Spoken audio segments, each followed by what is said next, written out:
भाजपा नेत्री रूवी आसिफ खान के बाद अब मुस्लिम स्कॉलर चौधरी इब्राहिम हुसैन ने मांग की है कि अलीगढ़ मुस्लिम विश्वविद्यालय के अंदर हिंदू छात्रों के लिए पूजा के लिए मंदिर की व्यवस्था होनी चाहिए और ये संवैधानिक अधिकार भी है। बात की जाए अलीगढ़ मुस्लिम विश्वविद्यालय की तो तकरीबन 4000 से ज़्यादा वहाँ हिंदू छात्र पढ़ते हैं, लेकिन इबादत के लिए मस्जिदों की व्यवस्था है कैंपस के अंदर, लेकिन मंदिर नहीं है एक भी। तो इसकी मांग जो है मुस्लिम स्कॉलर हैं चौधरी इब्राहिम हुसैन, उन्होंने सरकार से मांग की है कि इस तरह की होनी चाहिए। सर, क्या कुछ मांग है आपकी सरकार से यूनिवर्सिटी में मंदिर को लेकर? अलीगढ़ मुस्लिम यूनिवर्सिटी में मंदिर को लेकर के मांग आई है, तो देखिए हम तो यही कहेंगे कि सर सैयद अलैहिर्रहमा की भी सोच यही थी कि हिंदू मुस्लिम एकता को एक साथ लेकर चला जाए।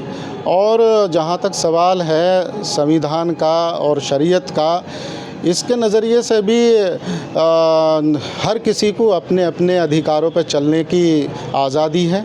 किसी के भी धर्म के साथ में भेदभाव नहीं किया जा सकता है, ना ही इबादत करने से किसी को रोका जा सकता है। जिस तरह से अलीगढ़ मुस्लिम यूनिवर्सिटी में सभी मज़ाहिब के तालिब इल्म तालीम हासिल करते हैं, तो वहीं जब एक कम्युनिटी के लिए अपनी इबादत करने के इंतज़ामात हैं, मसाजिद हैं और धर्म संकाय हैं और इस्लामिक स्टडीज़ हैं, बैतुस्सलाम के आधार पर भी काम है, तो देखिए तो हम अगर मांग आई है गैर मुस्लिम छात्रों की तरफ से या उनके फेवर में आई है, तो फिर इस मांग को और इस अधिकार को कोई नहीं रोक सकता, क्योंकि न्याय का और समानता का यही मतलब है कि उसे अधिकार मिलने चाहिए जिसके अधिकार हैं। चौधरी साहब, एक चीज़ और मैं आपसे बात पूछना चाहूँगा। जिस तरीके से पहले होली मिलन को लेकर तमाम सवाल उठे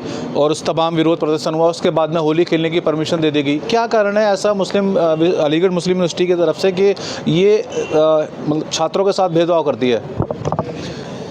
एक तो कारण यही है कि इनकी जो कार्यशैली है वो कुछ अधिकार ख़ास मिले और एक लंबे टाइम से वो राज किया, तो वो एक आदत बनी हुई है कि हमें इतना डिले करके या किसी की खुशामद करा के या पूजा अपनी करा के तब वो काम किया जाता है।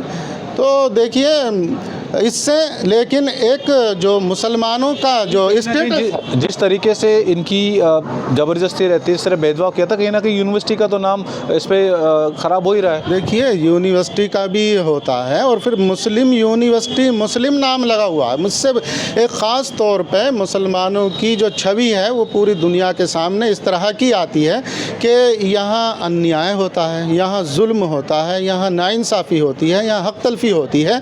तो इस तरह की छवि पूरी दुनिया के सामने आती है। अब अगर मान लीजिए इन्हें रोक काम होली मिलन की बात कही जाए, तो होली मिलन को लेकर के अगर ये अपनी बात में लीगल थे तो फिर बाद में क्यों उसकी परमिशन हो गई? वही सवाल मेरा है कि जब आप गलत मानते तो आपने बाद में परमिशन क्यों दी? जी, तो अब बाद में भी देखिए ऐसा एक मामला सामने आया कि माननीय संसद जी ने एक बयान विवादित दिया, उसके बाद में फिर परमिशन हो रही है, तो इसका क्या मतलब है? ऐसा बयान आने के बाद में इससे आप क्या ये जाहिर करना चाहते हैं कि कट्टे तमंचे बंदूकों से ही या किसी को मारने की धमकी देगा तब वो आप काम करेंगे?